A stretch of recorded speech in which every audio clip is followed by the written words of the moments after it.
soifua ia lusuga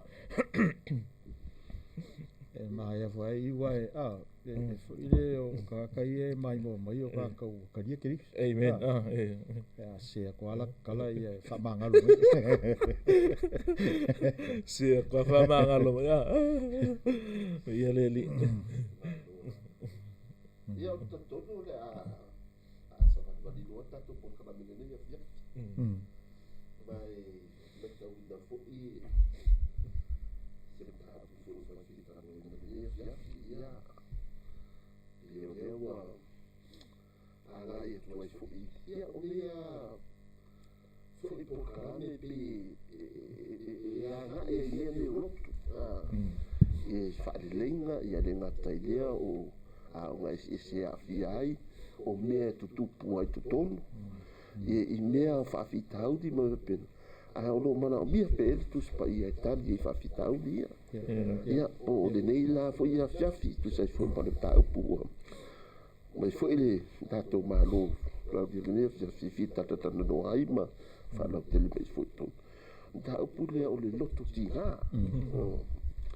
ia o lo masalo o se tau fo ina le ia pe i se situ o lea la a se i fisilingia tus pa ia o lea stat o lea ma ia pe o le tulanga nga i lea fiafit nei ia ma lea la e fa asilia tu pe ai e fo le nei a fiafit tu sai ma ina i fisili i le tulanga lea i le mta pe u forsia fo i po le upu lea loto tina ia Sili, for inale, is there such thing like this in the Bible? Pe se me fa pe to tonu tu spaia. Ia ai lua tua ia. Au ia fo ise verse ia po se Mataafa pu fo i po se fai upu o lo Talanoa le tu spaia ile me le o le loto tinga. Ia si, o tu lo suma. Mafi.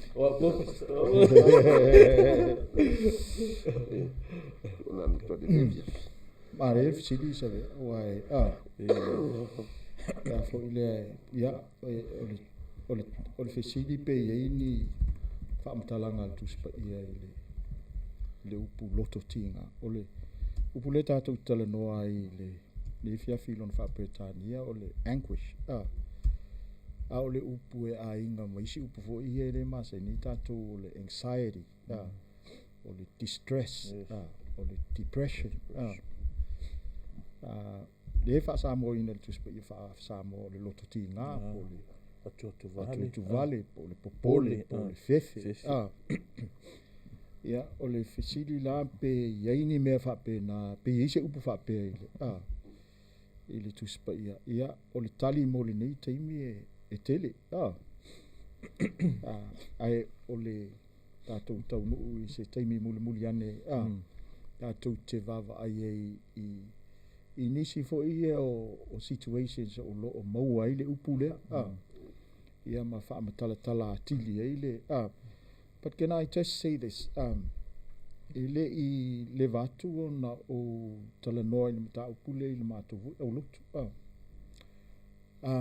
ai no vava ai fa tope ane i le fiafi i le tūlanga o le because this is a mental illness Yes. ai o vava ai fa tope ane i le fiafi i le afianga o le mka upu lea i tangata interestingly and alarmingly e le vaenga lona tolu piko i lunga o mafua anga e mafua inga fioka Yes. Silent killer. i le mele o le mental illness Yes. aya vavaila i le melna e manino o lo o mawalunga i fo i male mangi kaka Samoa Yes. o lo o afia i le mta upule we know for a fact o le totele o tangata talavou Samoa o lo o pule le ola for example e mafua mani mta upule Yes. le whalavelave fo i lea e a fo i lea i lo ua uwawa i ei. O tau tele o tangata Samoa. Pei fo i le nofo ma tinai lea mea. Yes. E iei ko i ngā langona fo i lea wha Samoa a ka woku i le anxiety. Ia pe fa ka ko wa Samoa fa pe o ranga me ko kari kiki.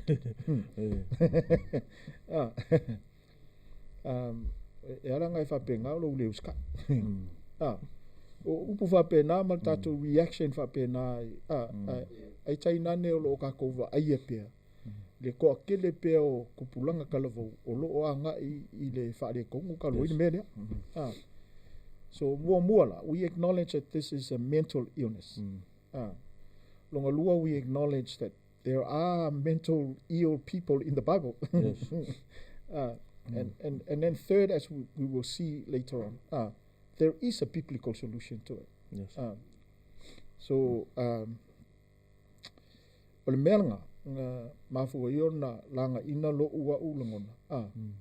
O ke kalangoa i mako uloku le mele. Yes.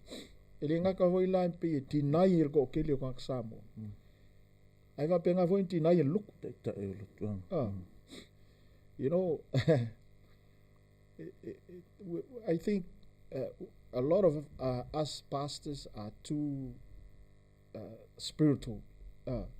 Elem fa yonga vava ai mea they are they are social issues, but they are real issues. Yes. Wal fsili lale mo tato. Ava pe yengi me va pe kuspa ia. Ai ole tuspa ia ole ka yala le ole ola kerisiano. E fa lango ye me umorga kerisiano. Ai a fier go kelen maka upule. O ye las kala kuspa ia ye me. You know? And this is why it's important for me. Yes. I know talking to our young people too. Inga wa umanga inga maka upulen maka uluku. And ole reaction na kami kalavo nga o fifiak. Because they said to me, Fafekaya wa yesikanga ka fo ilele to preach from the pulpit and tell the older people there is such a thing.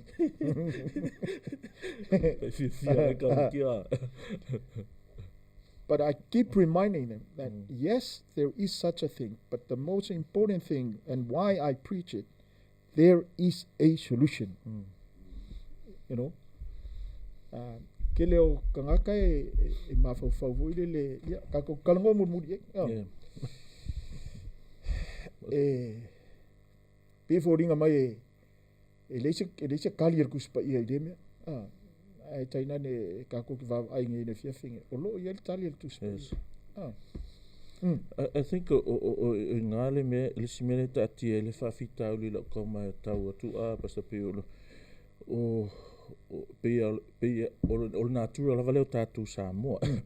Like avea, because it's more likely ole mele ka kia when the system is fail, you know, ole failure ole system nga ola lola io ka ko, especially love at the church, because the sad thing is even in the church, even lo susunga pasavea tau te lo umalava ma sila fia ia inisio e kale sia o tātou te pele tātou o inisio tātou ainga o niskako relate i ngai whāngau wa being victimized with this problem.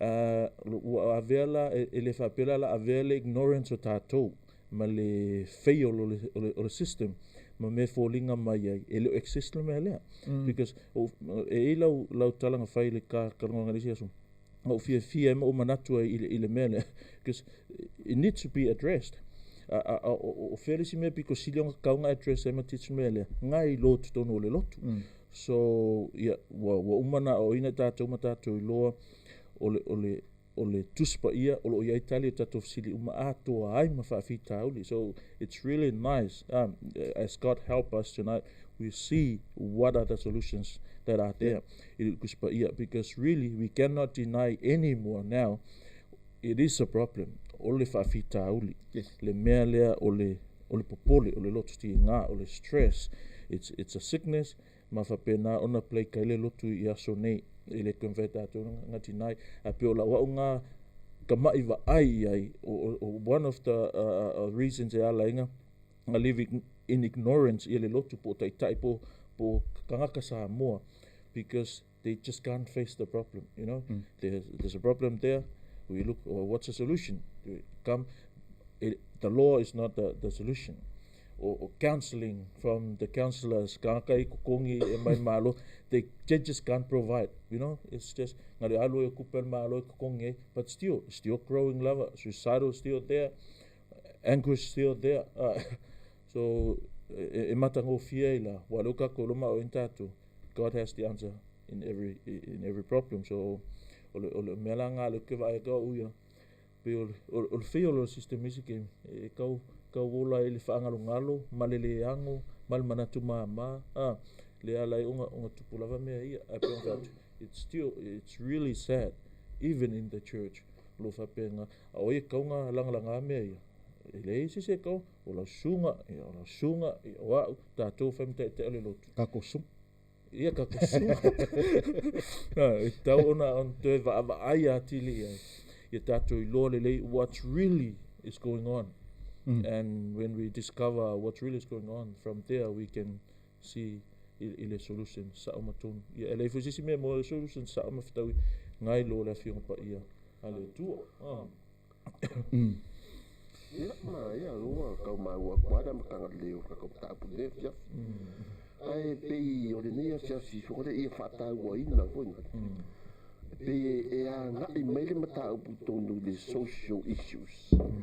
Ai pia ngai mai e whaakari e kui eile kuspa ia longa la i mo oki a fia fingi e kakau ina iei yangi kari o social issues iei mea ia e se mai ai i le kaungunga re la ka kaungu e pongi po nare kari a kuspa iei o nga oisi la mea e kau mai kauinga piu kau le ainga mea e rua piu kau le a mga ia mea a vai social issues o nga social ia i moro a pe wan la ko asu ia e kai no ye e kau ki no ku de ka pu de la ka ka no inga pongi e le leila mangingo le pone a kongu la va le fe a o le ka de si po le o pu fo ele e ko i fa so sa o e ka fi ai la media o le lotto tina ia wa fo me ia a po le fo se objectives ia ma me e fa nga na o le social issues wa ila ko be nga ia e ki e la ko ke plan mai fai ko nga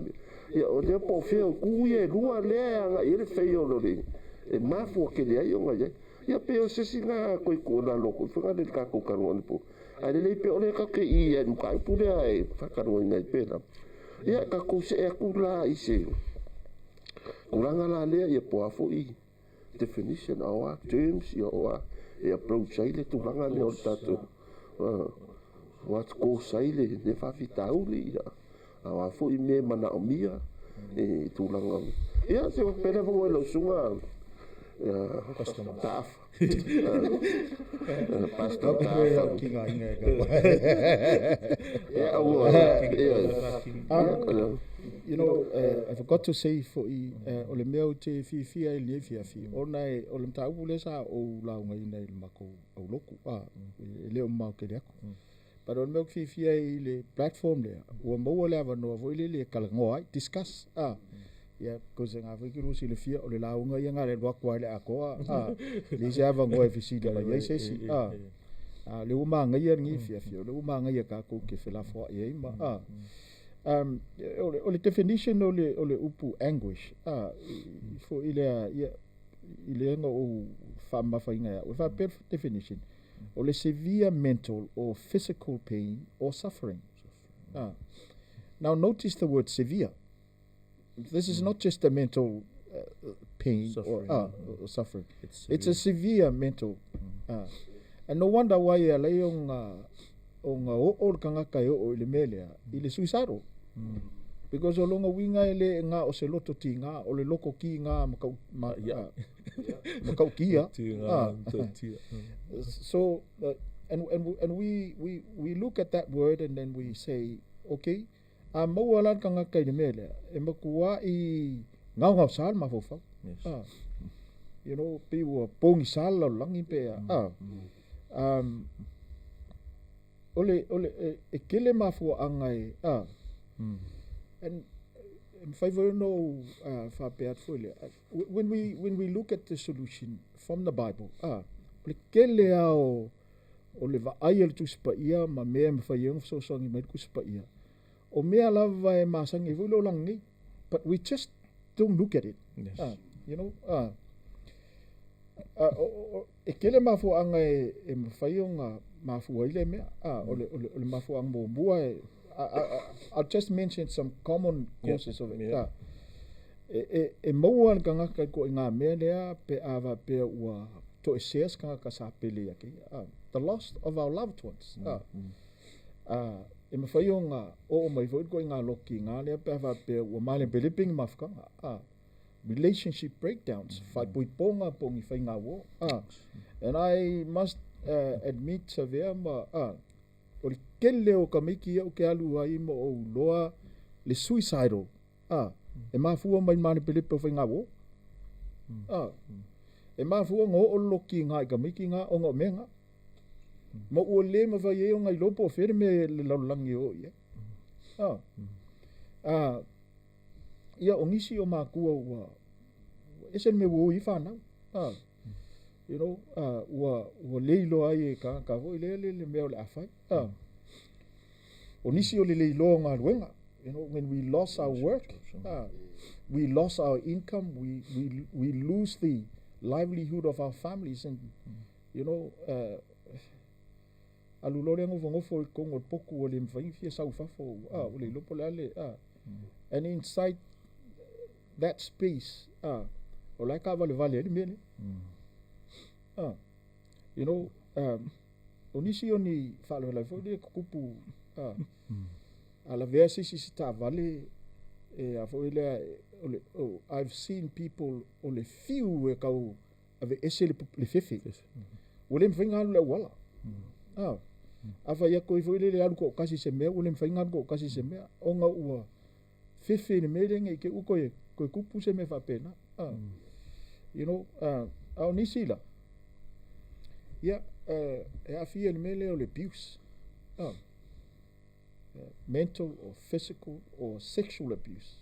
And we know a lot of people, we know a lot of Samoans who are affected by that. A pio ngai le kau kalango ai me mafua.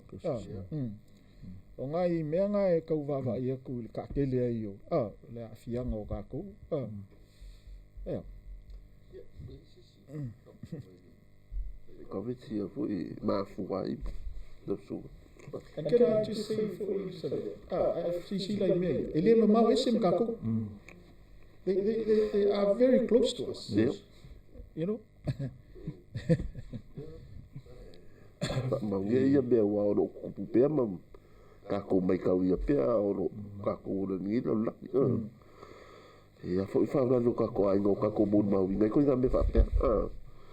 Ia, sa forza goga ia se pe so. Ia pasta I courses o mea uma nei pe e moni system tato va ai le fasino mai al tuspa ia o e ngi so fa fita li fa pe fa foto le tato mafai fa foto le tato malo se le mfai un tato control it's beyond our control. Ka ingana pela ona I whanau e tutupu mai a inga I whale tonu o le steta inga whatama, le steta inga whamatua. Ia, pela o ngā le si whaafita o li tele lava. Ia, o tūlanga le nā leo pe whilau a onga, a oa o le tātou whanau whapere me tonu whai, a kongo le a onga. Whiko ai maka meki, ele ai se tala whamatua o whai ai. Ia, ke le whakua whapea wa se laupa senge le security o kako whanau. No, it's always a risk there. So, sometimes ke whaalongo le nganga ka megiki, ke kau loa ia, e iai ar ke mila pispisi ai, ile whaafita uli lea, le popole lea. Ka mea vungale, ele se wo, ele ingianga friends. Mea vungale, ele lei umaisika meki a whale konga ia. Pe au le lei umaisika meki, acceptable ia anga friends, i le siomianga peer groups ia whaapenganga pe o isina mafuanga ka ke wawa ai sau foi la le fale e le isi se saa ia lona ia mo tatula ia a inga matua Samoa Kirisiano e ai whanau e o lava i matua ma whanau e o le lotu whanau e ai matua e kupo e lava mea ia e lenga o ka meki fo e lengi matua ia o isi pe o le lava o le mafutanga le lava o le mafutanga ma matua ia e ala inga ua pe o kako wawa ai le winga o le upu anchors ia the severity o le matua i pongi sa lava le ai se coaching le se whaasino manga whaamatua whaafeifeau whaaleanganga ia e le seisi mea le surfa inga alama ko i pese ai ma paki ke apolo ngā le vanga ina stupa lola i o whaafitauli ia o lola i le tūlanga le peongo veatu e le mawhai e le tūla fongo le mawhai e le malo le mawhai e counselors ma tangata uma whapenga ingi lo ia ngā saol whaafitauli lea pe ole inga o whaalonga mata upula pasta ole salamo le nga malie ke salamo le se la lua fikua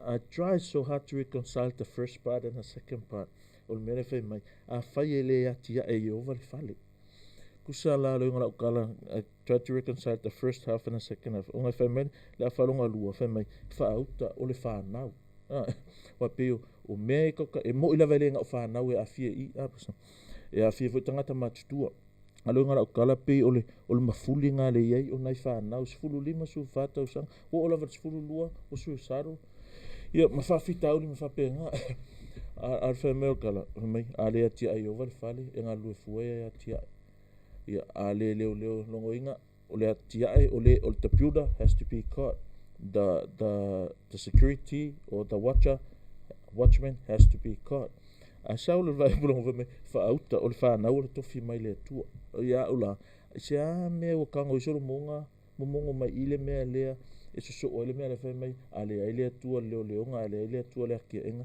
e fo linga mai ala kam fa ia le fa salamo ka o me me a fa pe o fa na mai le tu enga o le tu fo ila e ia ile leonga ma le taitainga ma le tausinga ma le racinga o risfa pero fa tu ele nga o le langi o le tupu le mele o mako sa fa afi ile lotu a tupu a folinga me e tupu la menga ia ona o le fai ma tu le me tatauna na fai ole fa sino fa na ole I think it's important per meleka kwa maka mai severe mai Efeso ama nei ale upule fai ma e ka u onga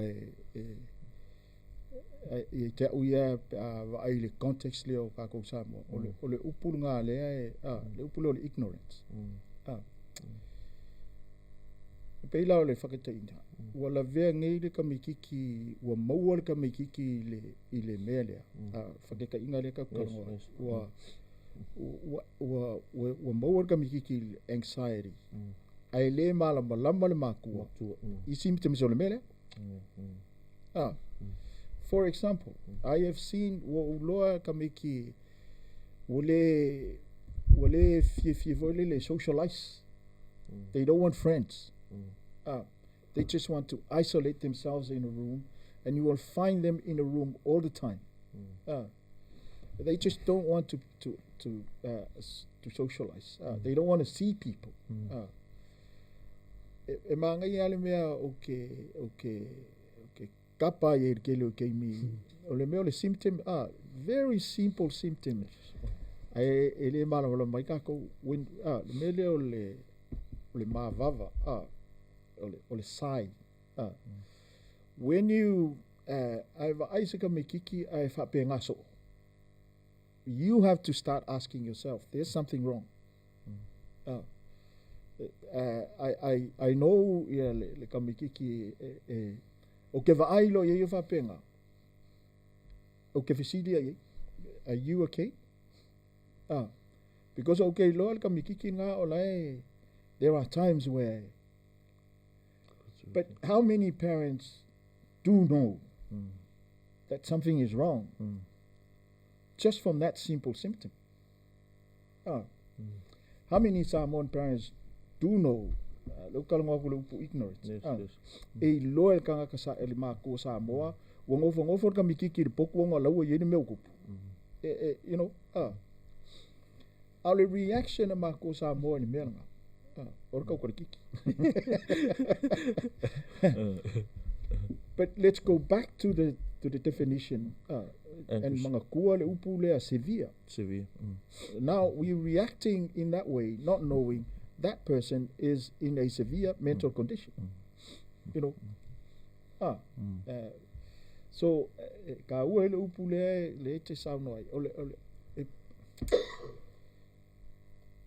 e a foi lea e pe e ka ko ke uia ko ka ko kalango ngai le mena. Sometimes, you know, these kids don't want to hear ele sauka mikira fa ya ko fa matala mo. Wa ki den pun ki ka wa ki denga ele ole mena. You know, yes. We have to be able to see the problem and to deliver the solution in a different way. Pela melo ke fa ko ai kaua vai voilele i se awala e ui lava le awala tu spa ia au le awala masangi ka kung fa. Yes. You know, ala ka ko o ia stay mudi. I wanted to state some of the facts. Ia wa o le si fa fika uri ko me nga.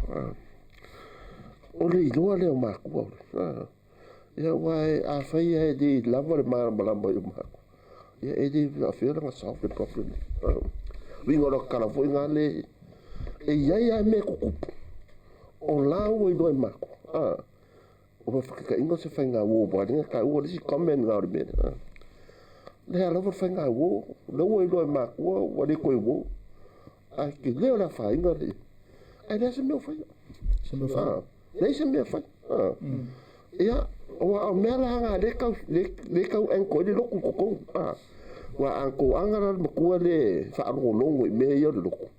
O ira e oso e kukongo e kansa o le mea I kamatiki. Li whainga o ara kele anga whawhikau rengi.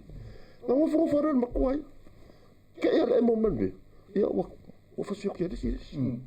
Alai ngofo le makua le ia. Kari se whai pia whapea o le loko waha. Ai pata important fin whangane.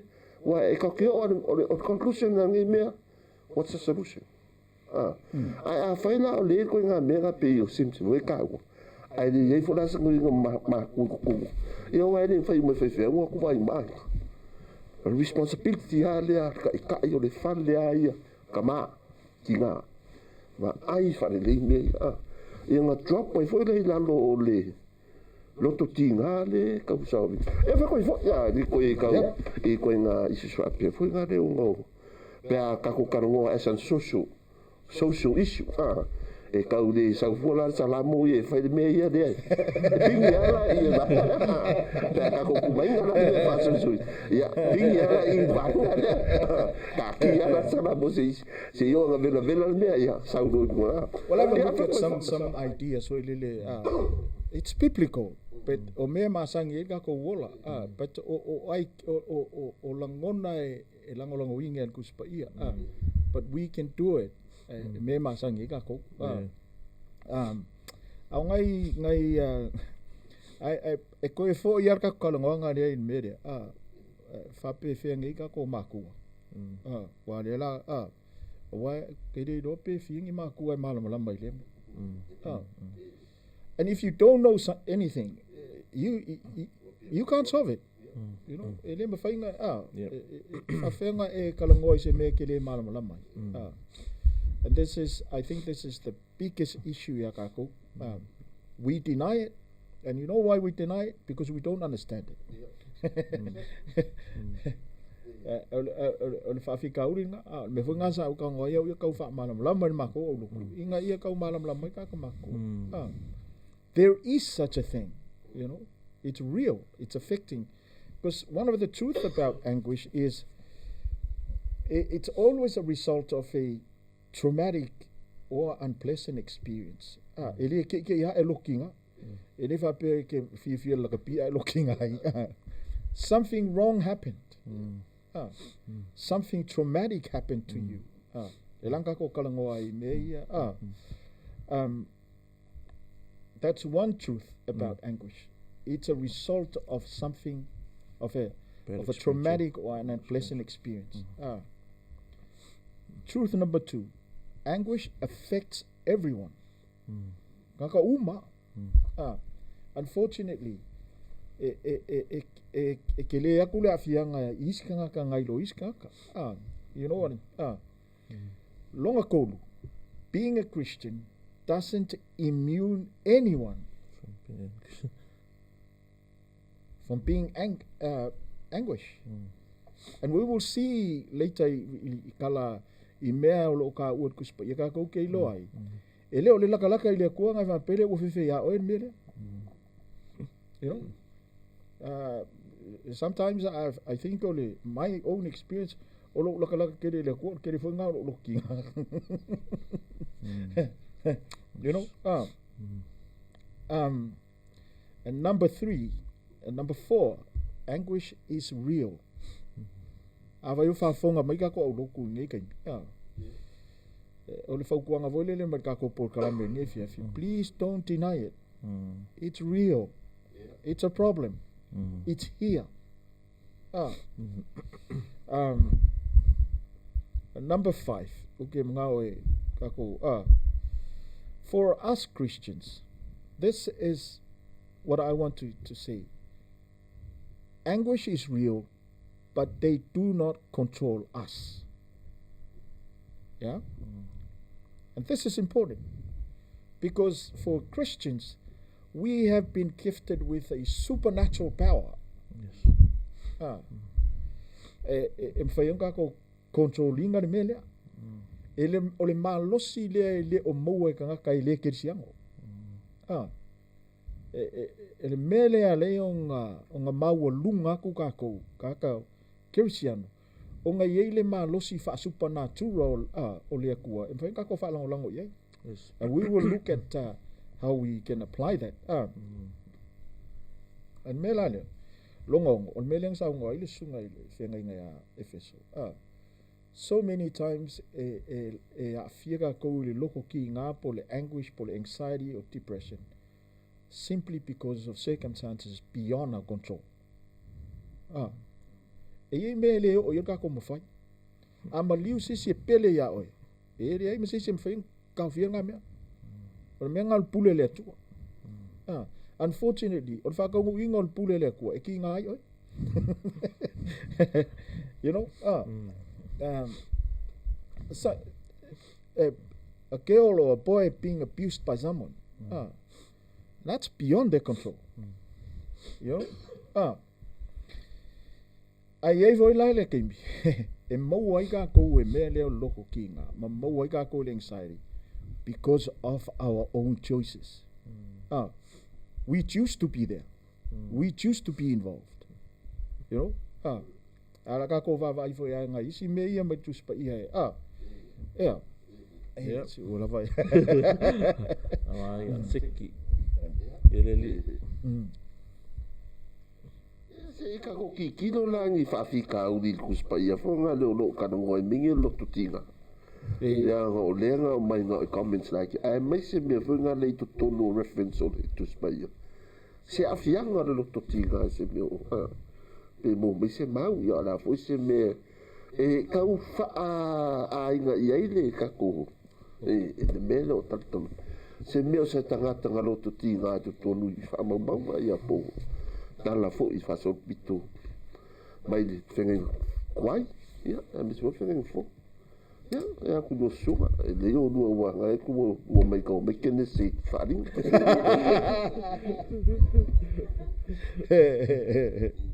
Kene se. Yeah. Tipo e mawhainga nga before ia le. Can you put the references on or no? Let's have a look at Genesis 42, verse 21. I think ole translation ole New King James version po le ESV e mau ai le upu anguish. Yeah. Because easy translation is le upu e whaonga. Ai wal fisidi le anga ko kalango vo ya sa ve le amtanga mai fiso. Afa yo le ola ke risiano. Le o ya upu ya fa ka ko le ele ia sisi me mau mai ele le aka mai ma le poko ma le ai o le tuspa ia mau lora anxiety ia o le visidi le e ia la se kuspa ia fa ia ngami wai ia a silsila ile kenese fast food lua fa i po lusu tasi e fa pelonga fa ka winga ile fa sa moa ona la tu fitau tala ia ile e moni lava o tātou sala ona o lo tātou uso. Na tātou lo le pupuanga, that's anguish.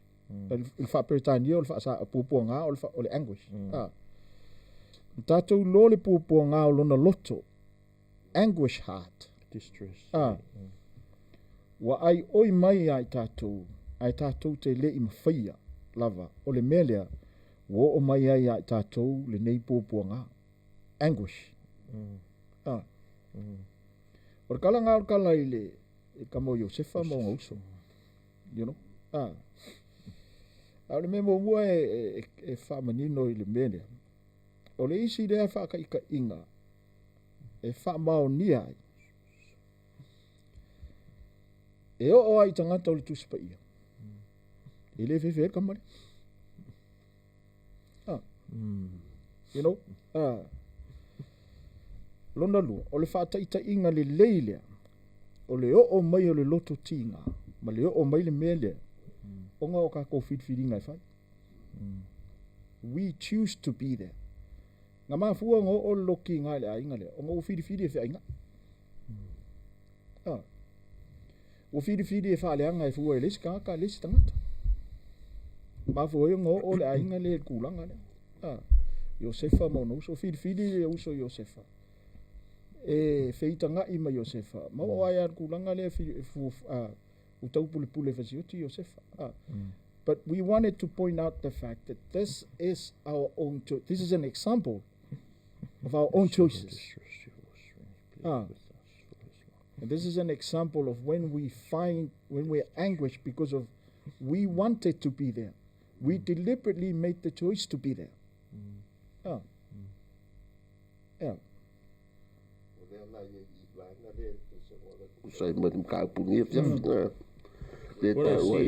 I see there, ole pipisi ale pupuanga le, ole upulele NIV ole distress, anguish ile King James Version. En fait, ole melkiva I ole pipisi ole mele, ole fai mai. We saw how distress. Ia ulai e tusai mana sa noanga pastor Temi Ufanu. This is what we as leaders in the church and some Christians and some leaders in families and communities and parents fail. We fail to see. We saw how distressed he was. We saw how anxious he was. We saw how distressed he was when he pleaded with us for his life. And listen to this. But we would not listen. So very good point. So when the part is there, we see there's something that has that was needed to be done, but this guy's failed to do that. But the principle lay I ole kfaku ol pipisi ol distress le ol pipisi ol pupuanga fe merola ia le mai. That's why this distress has come on us, because they failed to deal with it in a proper way. So now they themselves who gave the distress now also have the same problem, which is distress. Yeah, ole ala fa fika ole fail to realize. Yes, fail to realize. Fail to realize that there is a problem. And secondly, ole meale fidi akanga fainga mele se mele. Ko ia la Josefa mo ngos. That's go fala blaka mai akako. a lot of the times because we choose to be associated with bad people, particularly the young ones. They choose to be associated with bad friends. How many times kako ke va ai wa afia ka meiki mo oi inga pule leola mo oi nga o fai isi mea onga ole choice. And this is one of the lessons le songa ngo ka mfai o ka meiki. If you want to avoid this, sometimes you have to watch your choices. You know?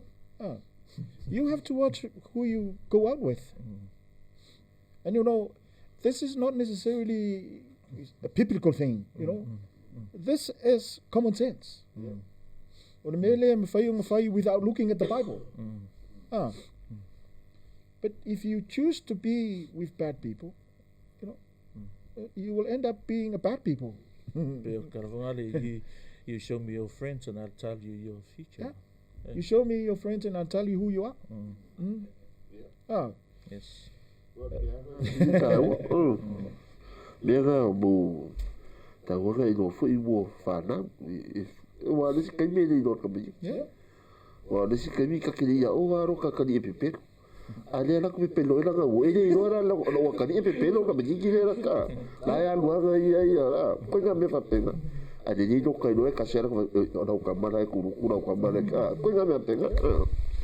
You know, yeah, situation ma sangi a fai me ka me ki ma ko lo ku ya wa ko nga me fa ile a wa ya ku e a lus ka me ki bos ka ka le ke siang okay ka ngola council ka me ki nga mo fa ye kala le fa me ke o is ka me ki but I want to bring them to church. Help ma sanga ngo fa ye I've never seen someone who keli vai as kamiki wa fa penga so mo kamiki kinga nga o kamiki o vai ar fa penga ba ko ya. Yes.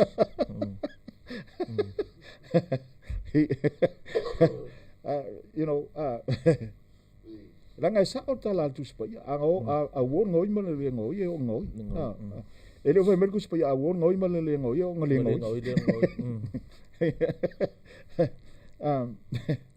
kako ainga fo kako fo ile kako ainga some of us go through anguish email situations or ainga because we choose to do nothing and be lazy. You know o ile ainga email financial hardships ese I'm only choice for ile I miss ang email ka malo but your choice for ngofo ai le lu fai de me ka ngo fa you know what I'm saying?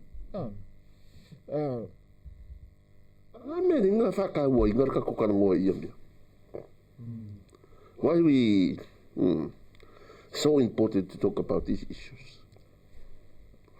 Because I mean, because we see the results o le mea o afiang o le mea le anxiety. Pero o male pele pe inga o fa kalma pele pe inga. Someone might probably ask, how can that fa male pele pe inga wa o le ngai pele me fail to realize there's a problem there. La klola e malau kanso se nga pe me kare pasta e fa ku kama ki pe va ai symptoms ia e me kara ko inga o ko kora ki or even for four Africa uli male Africa uli se pe me ngare espaka mai ala ko me pelo vai so I thinking e o lai ale you're killing him. So realizing a problem is one thing, providing a right solution is another thing. You know pe love siria pasta lan me ka awai wa alan ka awa because there are some lives my way. There's some families my way. There's some churches nga makwa yo ya Mafi and then we come to the solution. Why olifsini le ali so a pule mai se kamiki ki le ola ale loko ole a fie de media olifsini ke ole ngi le mere for but unfortunately, the unfortunate thing, there have been so many cases of that sort. I ngai mai le si tinai te au le society ngo umongo o ka o ingani mele.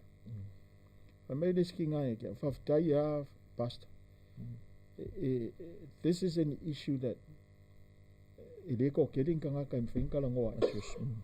I mai se mai pulpit. Ya o fa ko ya me si di fa ka ko la ngoa ko. Nisi o ka miki le ka ko ke vava ai. Me mele. O la me o le anga ile a onga. Le anga mai le a onga sau involve I wo se se because the choice le o ye kai mi kele o kai mi ngai ka maiki ka maiki o ngai kai mi they deliberately choose to spend all their time on social media. O ako I lola ia wa mai mea le onga wa le mawhainga whai. Not because they can't, but they have no time for it. Because ole effect ole social media. La me u whai. Fail. O la me o yeka mikikinga. Le fia onga. Lan me ko o le fia onga. Alu losu ele le wo se se whai da wala. Yeah, and the rest is we know. And getting lawyer lusunga, but I know a lot of kids who are in that sort of situation. So what we're saying, ikamiki, fingo fear me awake. Don't keep pointing your finger to it's wrong, it's this wrong, it's this wrong. Look after your choices. Make sure you make the right choices. Don't pick the wrong people. You have to choose not to spend all your time on social media. Choose to be involved with your schoolwork. And is it biblical? Yes, it's biblical. Is it common sense? Yes, it's common sense. Yes.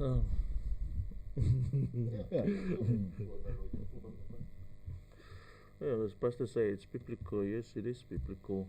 Ioane Pale Efeso, don't waste time. So, and I can't see us go really far away from the guidance at Kuspaya I Levale, which is really.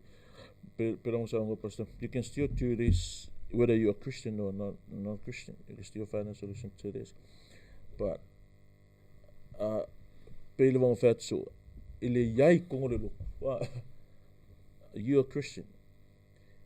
You have to apply the biblical principles. And we can't just deny that. Yes.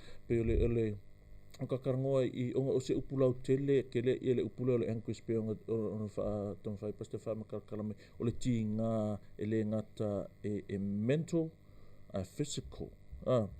And sometimes both comes together. Well, let me say this. Ia tavita I ngau fo I marka awa le ai makulaka ko lua manga vai lua ma. Fa merka ko spa ia fa me ua matu atu vale. Ia ula, that's one of the biblical definition o le ankus lea. Severity, yes, severity ole fia, ole fefe, ole matau le mautonu atu vale popole pala ai mea umanga leua afoi ia kavika I. So if that passage is true with us today, melola ia leo kala, he and then David strengthened himself in the Lord. He's God. So ia ulai mana vai of course, it's social issues. But being a Christian involved with these things, one of the main things, I like the last few words of Opamai, and then David strengthened himself. OEC translation might find strength in the Lord. He's God. Longoinga or kamaikiki le alu le loku kama kiki ele o lo da Yesu le ola kama kiki ele whaalongo I mākua because a whaalongo I mākua, that's another indication God is your Lord. And then whai mai lau la ia in his Lord, his God, nongo inga o kangaka ele kirsiang o kaka ele kapo ele kua, he will not find this privilege. Pero kalanga whai mai a o ele iso tātou, we have this supernatural guidance ya tātou. Mero kakus pa ia o poleta vita, and then he strengthened himself.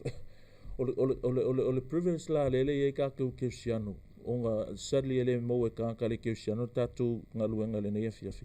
O privilege la le ya tātou ole mawhai e tātou. Sometimes your pastor fail, sometimes your leaders fail, your parents fail, but I want this kid le saule o kalvo, I want this man le saule loko have a consideration of this family. He strengthened himself in the Lord, his God. Longo inga e tupu whawhita alu I Kirisiano makua ku vale ia ka vika I o tupu o tangata maa losi o ka kaua e leis ka whawsaim ka vika wheme makua I sele whewhelewa bai he strengthened himself in the Lord, his God. La inga tala e whiko ai ka kou maunga ma mangalu afi o whawhita auli. But when you know your Lord, if this Lord over your life, if this God is the object of your worship, you'll always find a way out. And he did the right thing. He did the right move. Whamekala kuspa ia, aslo la ia mole e fota, whamela ia, ona whaiatu le o ia I le atua. Na ia wala au le atua.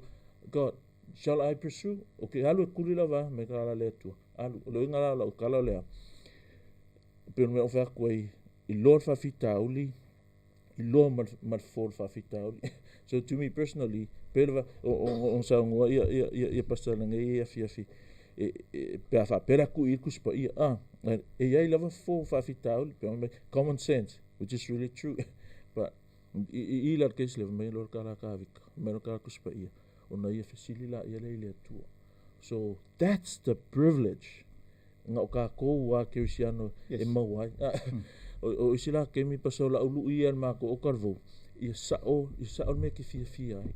You know, because peor me vongale, you can't do something ke le fia ai.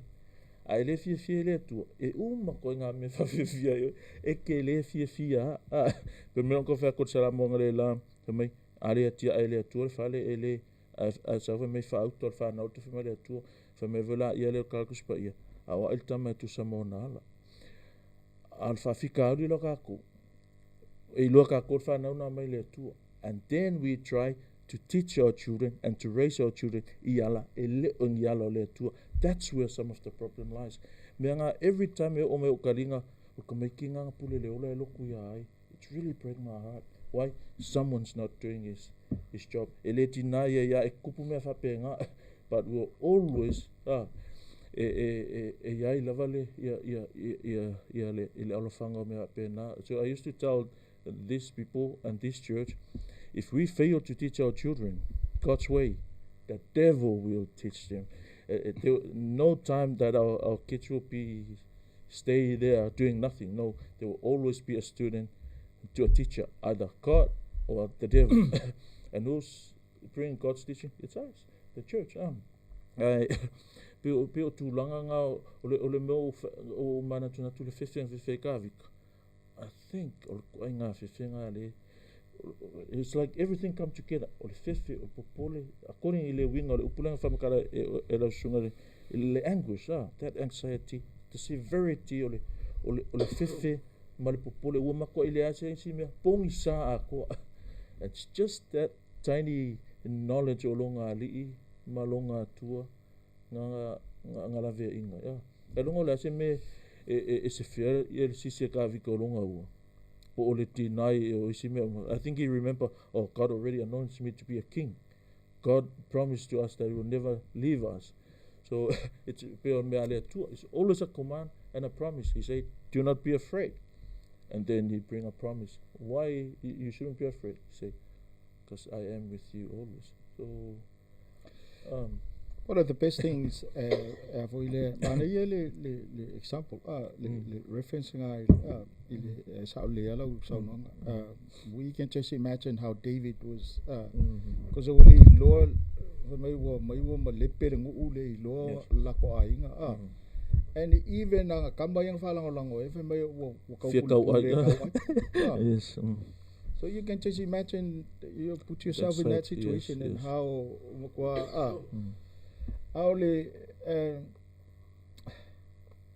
I don't normally share this, but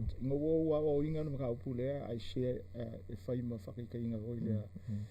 because sometimes Eliai lava se me siria ko kaliango fia kanga ngai lolo kalangoa mai low experience. Yes. Your personal experience. And I'm a very private person when it comes to my stuff. But I share, I came from a broken relationship.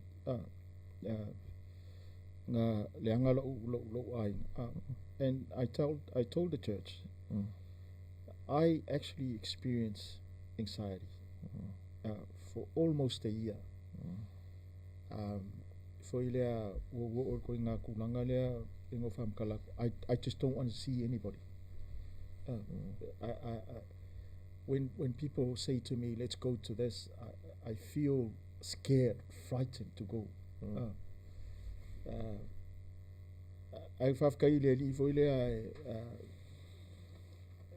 That could have ended up somewhere. But only but I know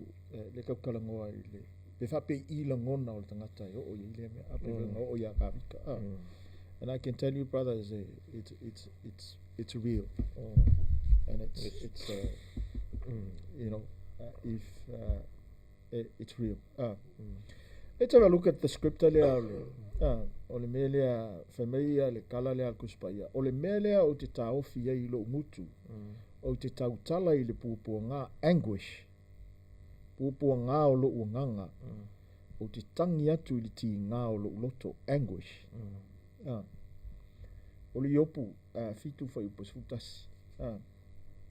Now, again, this is a man for Medguspa or Kangakayam Yokongu Lumole too. I listen me say Lumolekua. And look, we know. Kasilea Fatita Inga, Kaugoi Loku. Awake Kefapea Makuolo Lankes, Yango Pele. Look at this man. Eliaisi Kukusa Mayopu, and still he finds himself in anguish.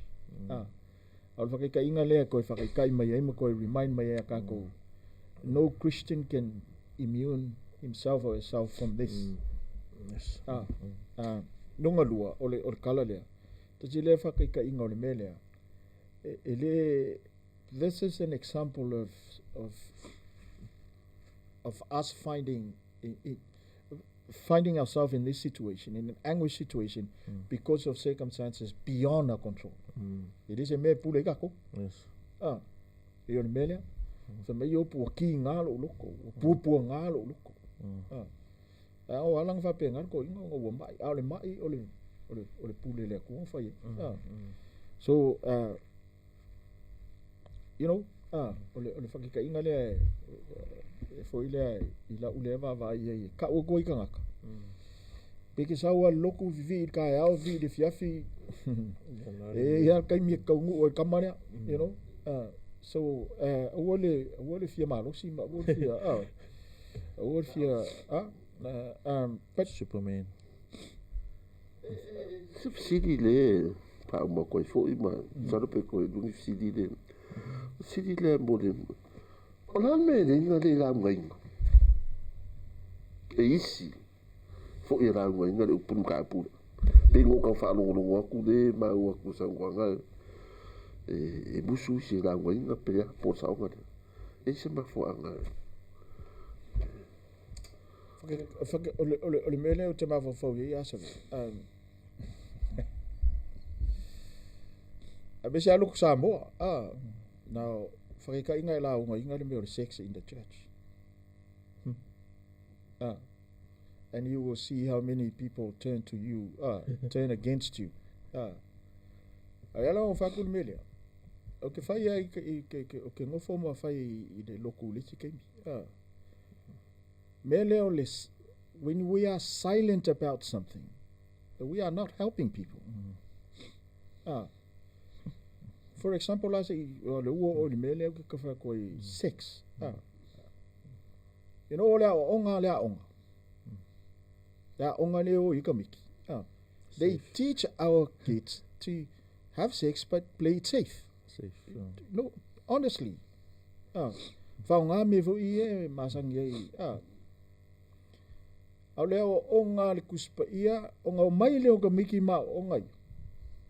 Leo wa fefe wa I malako. And you know how many days these kids spend at school and how many hours they are.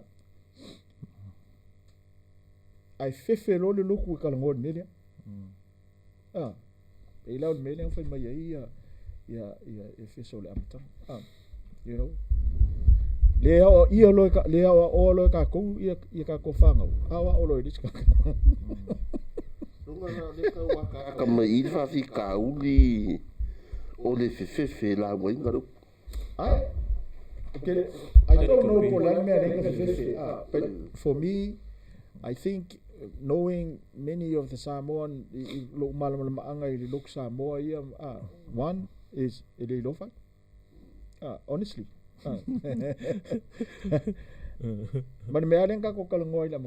They deny it. There's no such thing.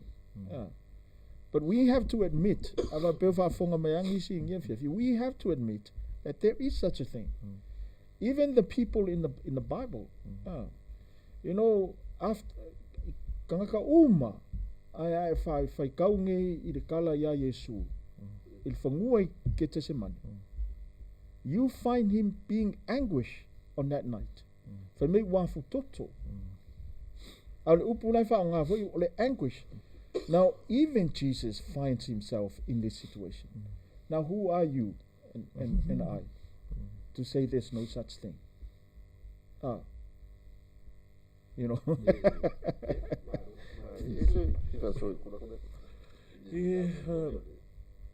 Il tulanga le launga ina.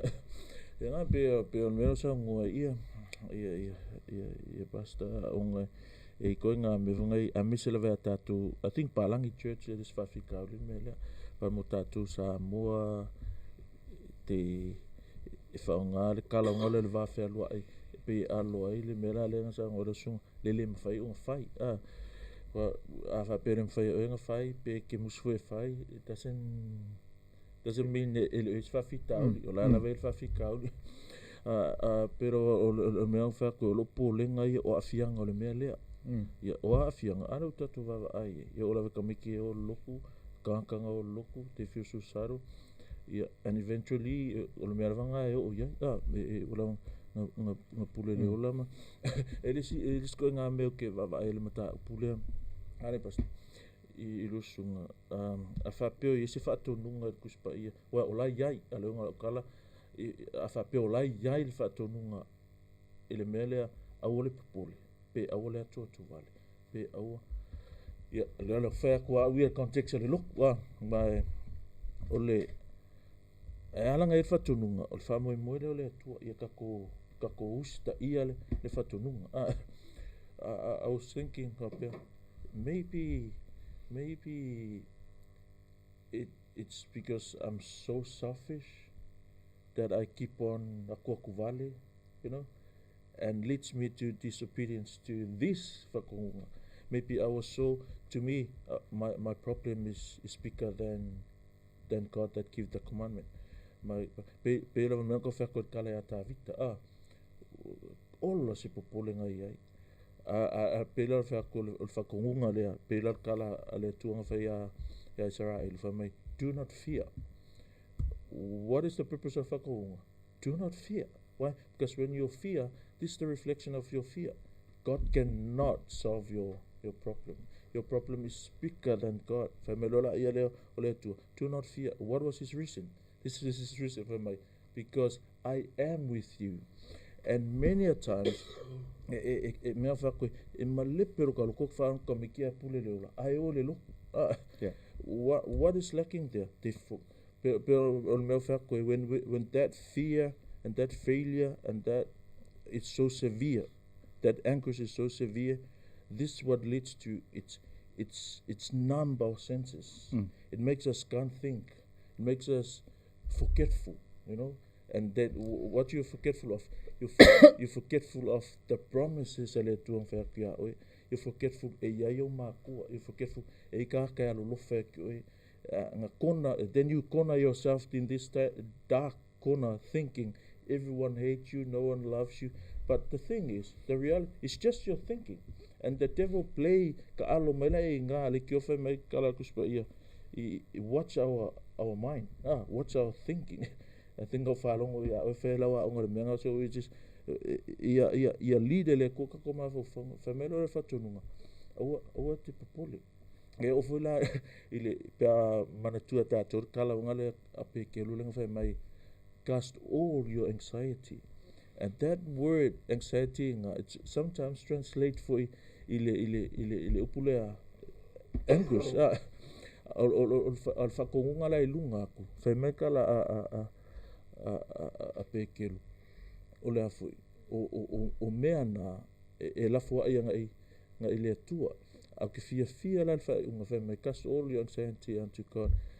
What is the reason? Whai mai, for He cares. So why all these things happen? Because or the victim le kupon because that's what he think. My boyfriend don't care. My parents don't care. My church don't care. The community don't care. I say because you cast your worry. Le message say. Arafa my all your worries. Pero sa alo man ko ile creek nga Pingo vatu ole lenga fasolonga upu. The very first word ole emphasis nga emphasis ale upu mua nga ole upu past means every. Longa all sorts of anxieties. Olo popole lelea mga iyo oe olo fear of the future, fear of rejection, fear financially, fear of family problems. With all sorts of anguish, of anxiety, cast them all unto God.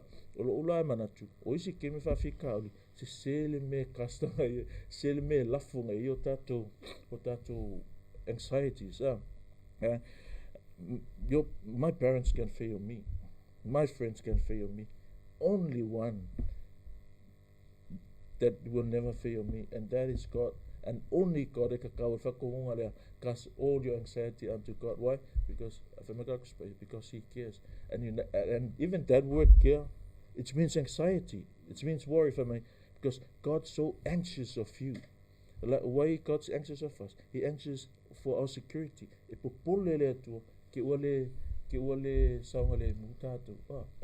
So ua foile o tatu I may be derailing you.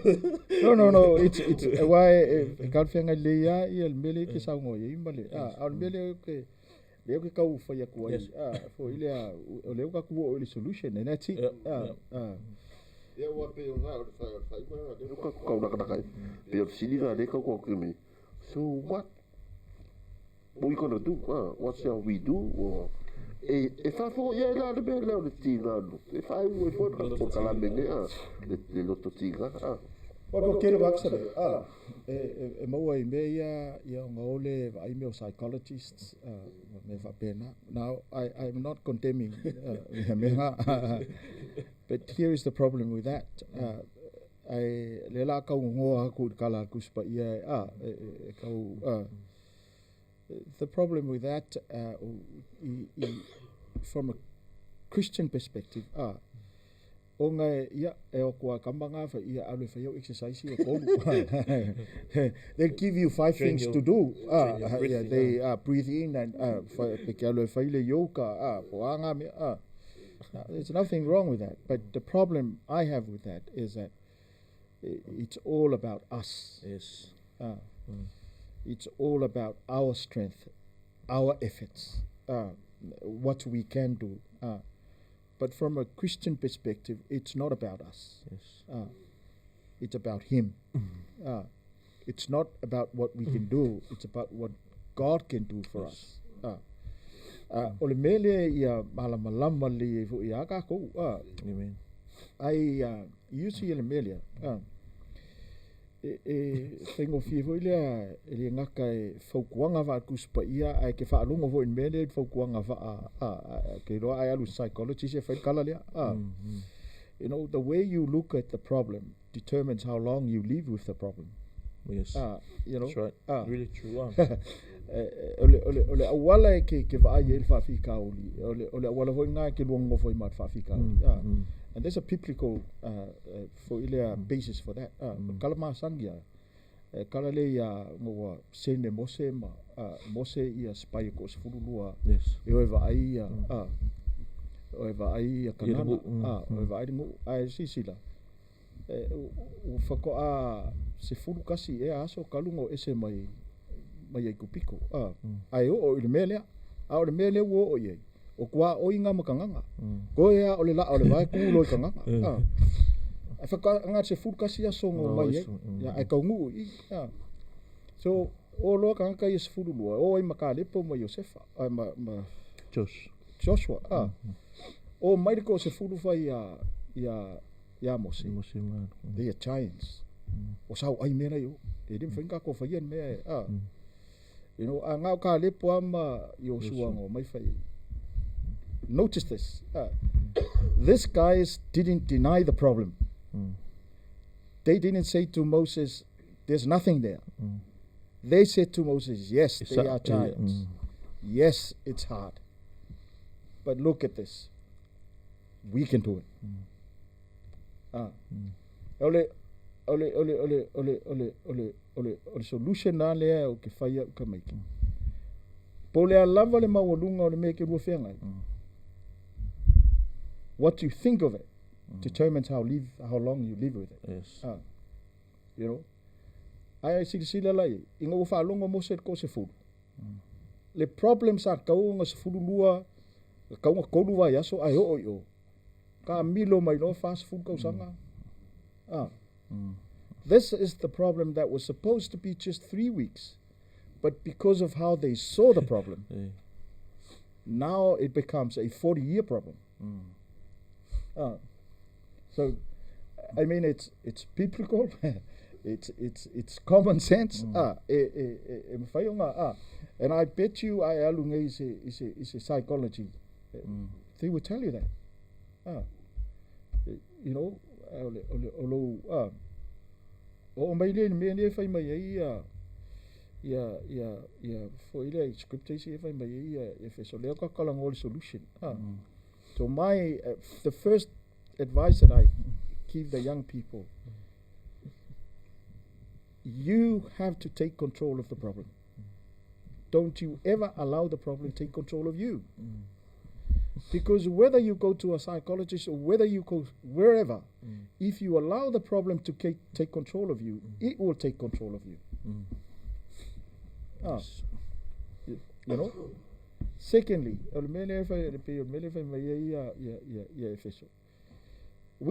there are times we have to draw the line in the sand and say, that's it, I'm not going to worry about this thing anymore. O kele o ka ko pe faingi master's degree me le popole.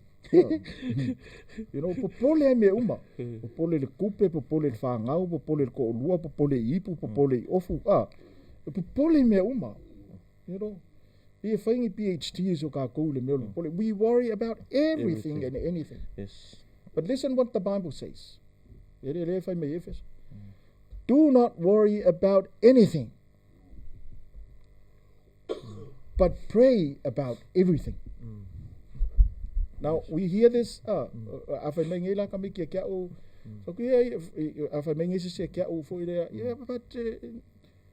The simple question is, did you pray? I bet you 99% of the time they didn't. But it's very simple. I know I know from my own personal experience.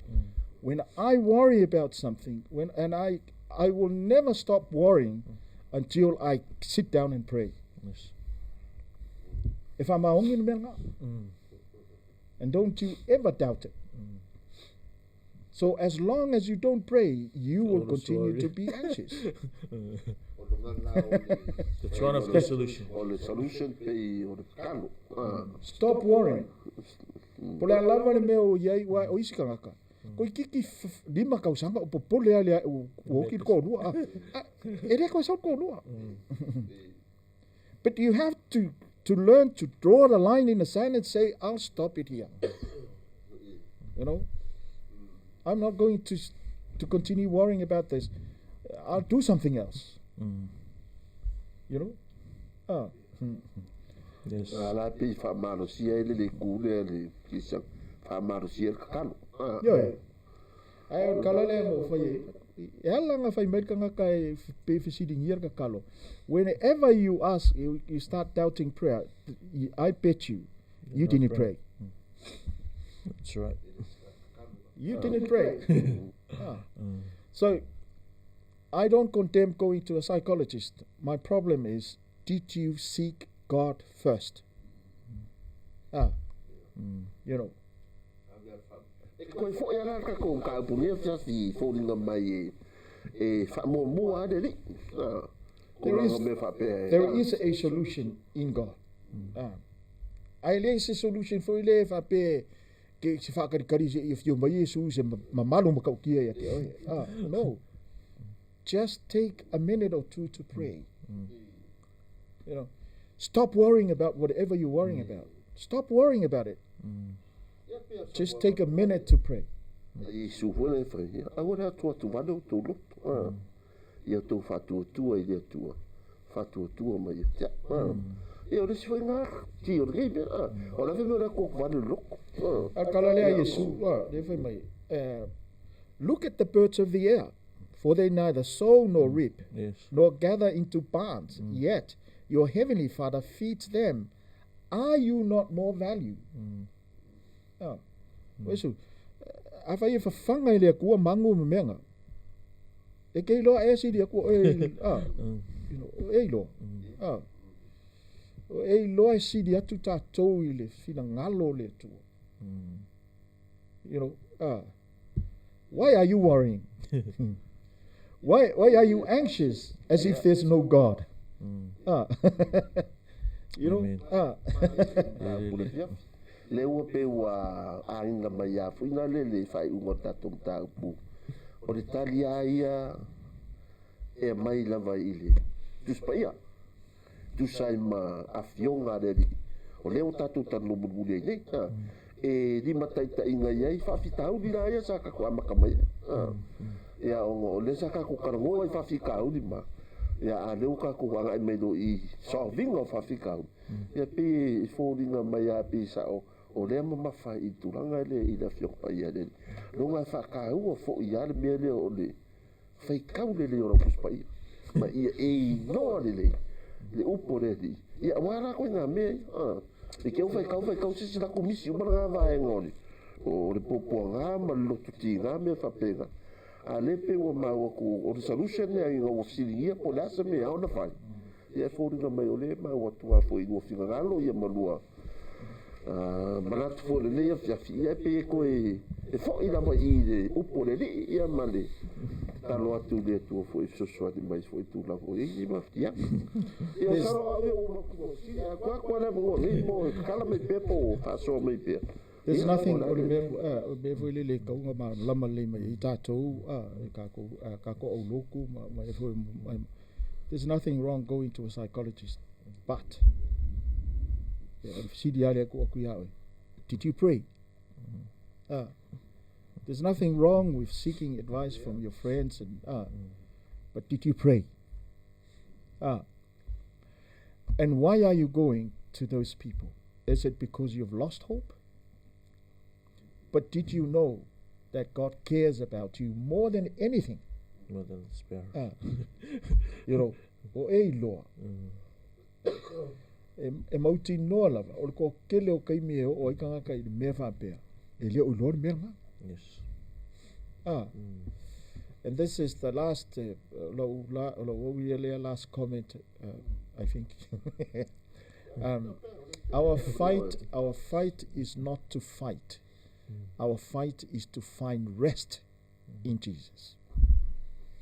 You know, or kako kaua ele fa peka ko ke o kau kako ke mau kako ke o sa ili kako malolonga ya Yesu. Let me say it again. Peace. Our fight is not to fight. Our fight is to find rest in Jesus. And that's Mano deu ma tua foi vinga ngalo le fa. Mano fa so ia pe Yesu. Tau pe si met fita lotu. Let's just read this. It's like eyes on. I have told you these things so that in me you may have peace. In this world you will have trouble.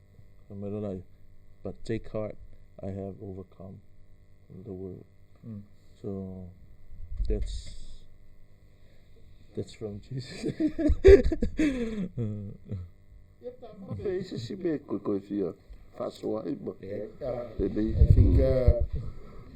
I think but I think more for a little singer was in so funny for Imona Yotato I miss for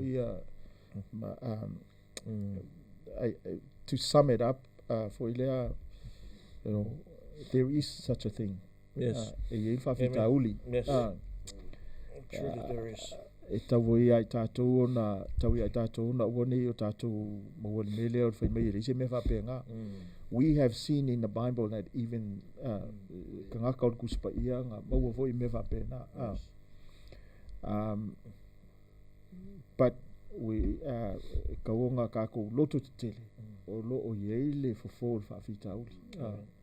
Mai al kuspa ia lawa ia. So before we look elsewhere, let's look in. Ao kako ke le yo ai sisi me. Kako vava ai ileli. Yes. Ai ole me whaingo fiale ke whakoia uia. Just take a minute or two. Amen. Say the prayer. Amen. This is prayer for le karosi ai ki. Kam vanga or kako ai ngai. But just a short prayer. No, lili wa fengai mfavita uli ule iso malosi na oilava. And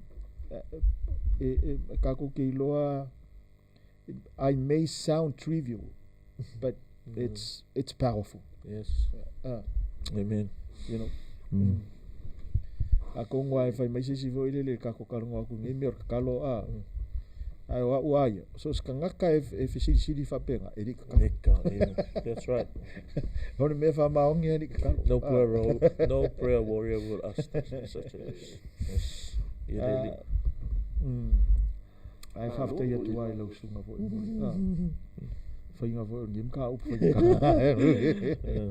ileli la vale fa so fo ne ya fiafi ya mo dia tu le nga fafta fo i lo sunga Mafi Mataafa mo le fa fe le ya fiafi mo fa so me fo matango fi fo fa no watu ya telefoni o lo mai le fionga le li fo i ma fa fita o di fo io tata no ina fo i ta pu nei po ya ma tu le nga fafta tai fa so ya fafta fo vai ina ma le fo ina le ya o me fo mar mala mai ya tu no yo fo o ma o me le por caramel de ne fiafi ya te talo ya fo pele palosi ya le gata de ya tino ma fa ai fa si ma no si fa de nganga ya mo pera launga agua de tu ma no fingalo ya me se fo ile ngalo du ya ya tu sai ma fingalo le tu afta ya tu mo de ya fiafi no o ko pa fo ile Talanoa le Uso ya fo yo na matango fie mo no ka le ya ya foi nei tu le ma du su ka nei ya Efeso ya fa fo no fa so male tu la fo i mo fa so i no o tatum ta o le ya fiafi ya o vi na lava fo i le tu ya ta fo i man via ma mo per ma lo si male o ya de gata idea ya o no la ya wa la mo de tu ma tu la no ga de ga venga ia o te talitonu o le whaiunga nā o le o kalamele nei a fiafi ia whamaruru atu a whaifu Iesu whamatalanga ua la loa ia maru ia vi whare o tō whinga ngalo i whare o le tua ia whaifu ua umi ia saranga umi o no leu fo ua ieri tātou malo walau ia nei pō sunga ia Mataafa Mafi Mataafa ia o le nei la a fiafi ia o te talitonu ia whamu toi sati mai tatou verse 4 ia toi but foi desi Talanoa le Uso ia peina masa ia mo le taimi nei ia whamanuia le atua i lau loto le soafa Iesu amene